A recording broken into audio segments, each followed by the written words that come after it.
des magistrats, de hautes personnalités qui venaient prendre des millions chez le gars.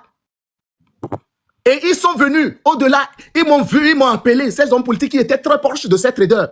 Ils m'ont vu, ils m'ont appelé pour me convaincre. Dis à ton DG de faire ça, dis à ton DG de faire ça. J'ai dit non, ça ne peut pas se faire. On prend l'argent du contribuable.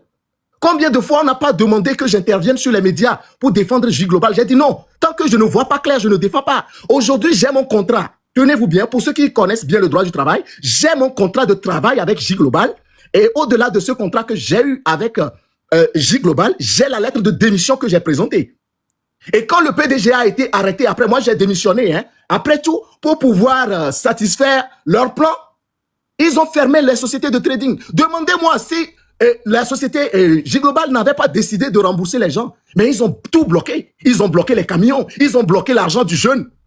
Ils ont au moins des milliards suffisamment pour pouvoir rembourser les gens. Mais ce sont eux qui ont bloqué ces sous. Ils n'ont pas été remboursés.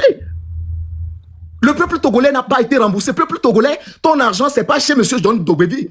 C'est chez le gouvernement togolais. Ils ont bloqué au moins 10 camions. Ils ont bloqué des bus. Ils ont tout saisi.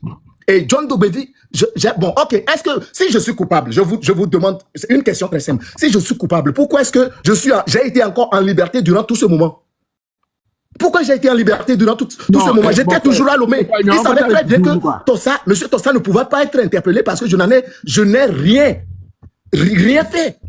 Je ne suis pas coupable. J'étais à Lomé, je montais, je descendais. On m'a appelé chez, comment l'appelle-t-on, les policiers. On m'a convoqué à la gendarmerie, à la police. J'ai été soumis aux interrogatoires. Mais après, ils ont dit, monsieur Tossa, vous n'êtes pas coupable. Et ils savent très bien, j'attendais le jour où on va m'appeler. Et je vous remercie pour cette opportunité. Quelqu'un qui a fait 1 mois, 32 jours exactement dans une société, vous pouvez l'accuser d'escroc. Quelqu'un qui a fait 32 jours, pour ceux qui sont professionnels, est-ce que 32 jours suffisent pour savoir exactement ce qui se passe dans une société? Et moi, quand j'ai commencé par savoir, quand j'ai commencé par découvrir ce qui se passe, j'ai dit, niet, je ne peux pas rester ici. Je suis un époux d'une personnalité assez respectée. Ok, bon, j'ai compris. Je sais, aujourd'hui, on est sur un terrain politique, on est carrément sur un terrain politique. Je sais que tous les coups vous sont permis, vous allez vouloir utiliser tous les moyens pour nous avilir, il n'y a pas de souci. Mais sachez-le très bien, moi, mon ambition, ce n'est pas de devenir un leader de ce pays. Moi, ma vision, c'est que ma famille soit en paix, c'est que ma femme soit respectée, mes enfants aient la sécurité. Je saisis la même occasion pour remercier toutes ces personnes qui nous soutiennent, toutes ces personnes qui prient pour nous. Merci à vous, Mathieu Nyasingbe, que vous le compreniez ou rien. N'eût été cette question que vous avez introduite aujourd'hui, je n'aurais pas eu le courage de monter sur ce panel. Et donc, je vous dis merci, je vois tout ce que vous faites, je salue votre courage et je vous présente toutes mes excuses pour cet amalgame que j'aurais pu occasionner dans votre tête ou bien cette petite division ou incompréhension qu'il y a eu entre vous et M. Togbevi PC tout à l'heure. Parce que je sais que vous êtes des amis, ne soyez pas divisés, nous nous battons pour la même chose. Je vous remercie. Je l'ai bien dit que ça n'a rien à voir avec votre femme.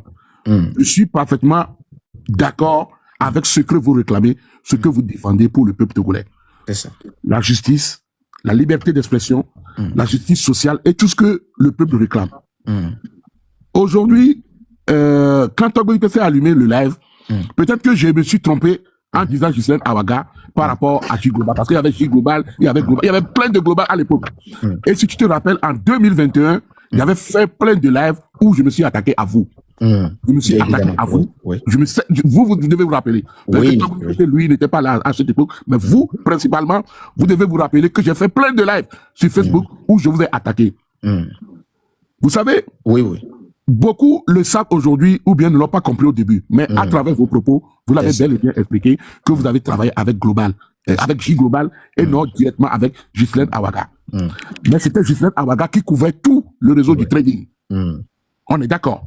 C'était le pilier du trading et que ce soit Global, J Global, tout ça là faisait partie de Ghislaine Awaga. Que vous le voulez pas, vous l'avez dit, oui, c'est lui qui l'a initié. Que même si c'est le gouvernement qui a bouffé l'argent de ces personnes, c'est à travers certaines personnes qu'ils ont mis devant. Raison pour laquelle le peuple n'a jamais eu cet argent qui a été extorqué ou bien qui a été pris à ces pauvres femmes. Sincèrement. Et l'histoire qui m'a beaucoup touché, c'est cette maman de 70 ans qui a vendu le terrain de son défunt mari pour mettre sur le trading. Et après quelques mois, la société est fermée et cette dame est décédée suite au chagrin.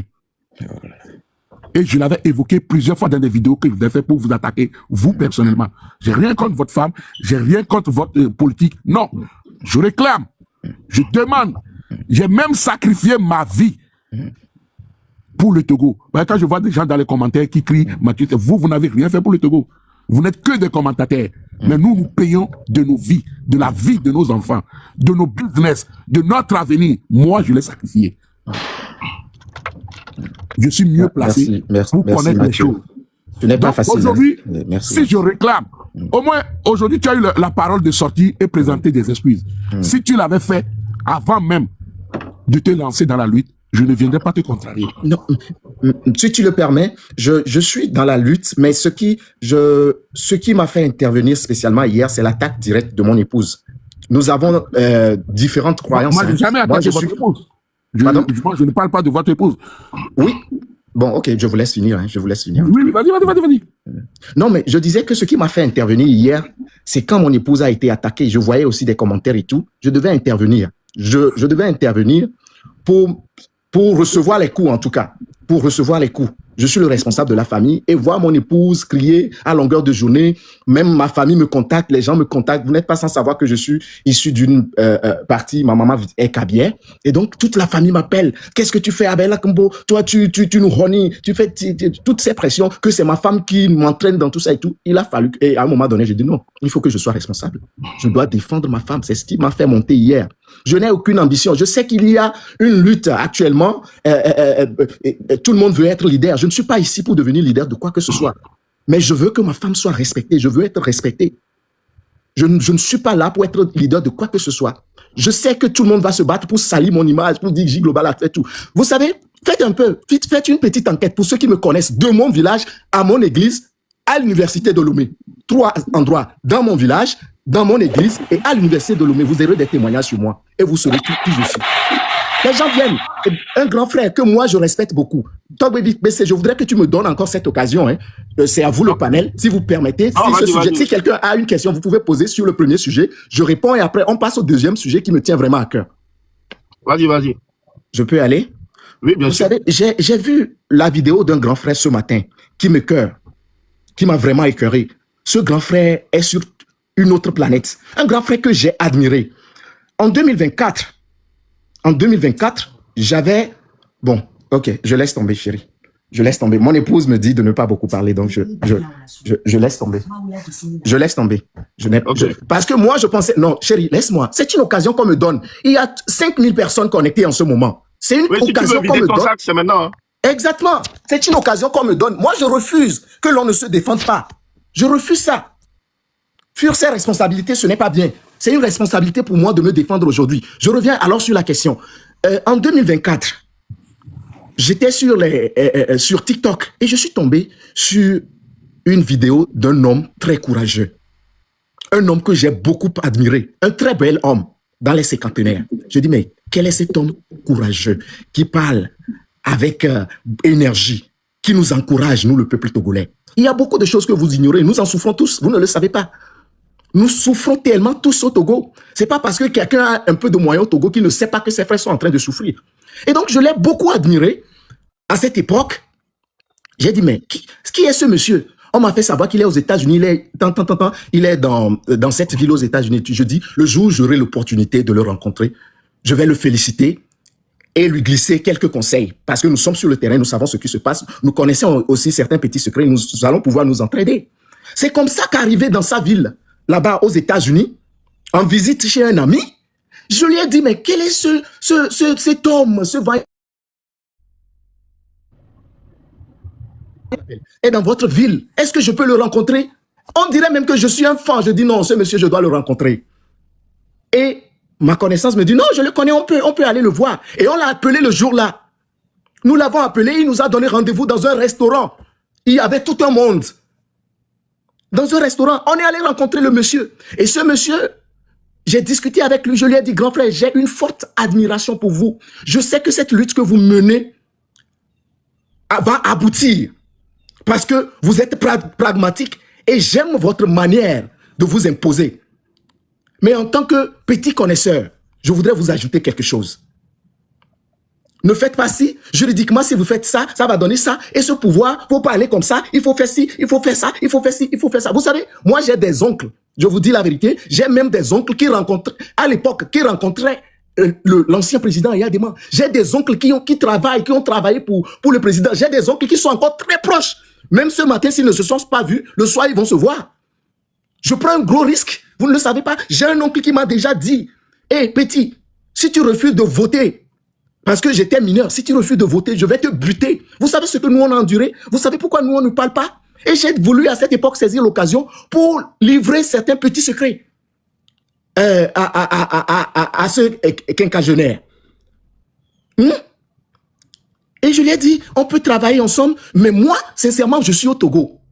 De vous à moi, on dit qu'il y a une guerre. On donne des missiles à ton adversaire. Toi, tu n'as qu'un petit fusil AK-47. Qu'est-ce que tu peux faire devant celui qui a des missiles? Tu ne peux rien faire. Donc, c'est normal qu'on se teste quand on est sur le terrain. Et je lui ai dit, toi, tu es aux États-Unis, profite, fais ci, fais ça, fais ci, fais ça, fais ça. Mais j'ai vu tout à l'heure, j'ai constaté dans cet homme une certaine arrogance. Il dit que, donc, il a même des suspicions. Il dit qu'il y a des gens qu'on a envoyés pour nous faire du mal, mais nous qui sommes ici, nous ne pouvons pas céder et tout. Et moi, j'étais dans le jeu. J'ai même osé donner certains noms. Il m'a posé des questions et naïf que je suis. J'ai donné, il m'a posé des questions. Maintenant, toi, aujourd'hui, si on te dit de libérer le Togo, qu'est-ce que tu peux faire? Je lui ai dit que je suis prêt à tout. Il me dit maintenant, ben, est-ce que pourquoi tu ne te lances pas dans la politique? Je dis non. La politique, bien sûr que j'ai étudié les sciences politiques, mais franchement, c'est un jeu tellement sale. La politique au Togo, le jeu est tellement sale et je ne voudrais pas me salir les mains. C'est ce que je lui ai dit à l'époque. Et il m'a dit, ok, maintenant, aujourd'hui, si un nouveau président vient, qu'est-ce que tu vas lui proposer? Et je lui ai donné toutes mes idées. Je prends Dieu à témoin. Je lui ai donné toutes mes idées. Je lui dis, aujourd'hui, si ça change, si on m'appelle en tant que juriste, nous allons commencer par les institutions. Nous devons revoir la Constitution. Nous devons, après les institutions, nous allons voir la situation de la jeunesse. La jeunesse togolaise qui courpille. La jeunesse togolaise qui tire le diable par la queue. Nous allons voir la situation de ces femmes qui ont vu leur marché brûler. Ces femmes qui ont été tabassées, torturées. Ces hommes politiques pris en otage par un seul homme. Vous savez, ce n'est pas tous les Togolais qui ont peur. Ce n'est pas tous les Togolais qui ont peur. Il y a quand même une frange qui a encore le courage de s'exprimer. Et moi, ce que je suis en train de faire en ce moment, je ne pouvais pas le faire au Togo parce que à la minute suivante, je serai en prison. Et moi, ils vont tellement me maltraiter que parce qu'ils savent que nous détenons beaucoup de dossiers d'eux. Et je l'ai rencontré. Je l'ai rencontré aux États-Unis. On a parlé. Il y a des témoins. Ce que je dis, je n'ai pas rencontré ce monsieur seul. Il y a des témoins aujourd'hui. Et je vous assure que moi, je suis prêt. S'il continue encore pas à me diffamer, je ne vais pas dire ce que je vais faire, mais il saura qu'il a rencontré un garçon. Je vais le trimballer devant toutes les juridictions du monde. Il va m'apporter les preuves. Il va m'apporter les preuves. Et moi, j'ai un témoin avec qui j'ai parlé avec ce dernier de A à Z. On a parlé de A à Z. Et quand je suis parti de là, mais j'ai dit, ce monsieur, est-ce qu'on peut compter sur lui? J'ai eu un petit doute qui a jailli dans ma tête. Mais quand même, j'ai dit, bon, je ne sais pas. Et je vous assure que pour être tombé sur cette vidéo ce matin, moi, je suis totalement déçu. Et je me dis que ce monsieur, il travaille pour le pouvoir. Ce monsieur travaille pour le pouvoir. Il sait ce de quoi nous, on est capable. Il sait ce de quoi Almok est capable. Il sait très bien que notre entrée en jeu peut changer beaucoup de choses. Et ce monsieur, il a été contacté par le pouvoir. C'est un monsieur qui s'est retiré des réseaux sociaux ces derniers temps.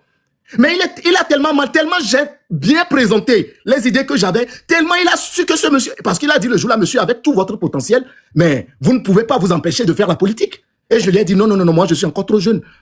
C'est dangereux la politique au Togo. C'est ce jour, il est devenu jaloux. Je sais de quoi je vous parle, excusez-moi. Depuis ce jour, ce monsieur est devenu jaloux. Il m'a diffamé aux États-Unis. À chaque fois que je vais aux États-Unis, le monsieur, il a dit tel à ci, il a dit tel à ça, il a dit tel à ci. Matin, midi, soir, il ne fait que me diffamer. Mais je le dis une dernière fois. Âme sur ma conscience. S'il évoque encore mon sujet, il saura qu'il a rencontré quelqu'un qui connaît le droit. Je vais le trimballer devant toutes les juridictions du monde.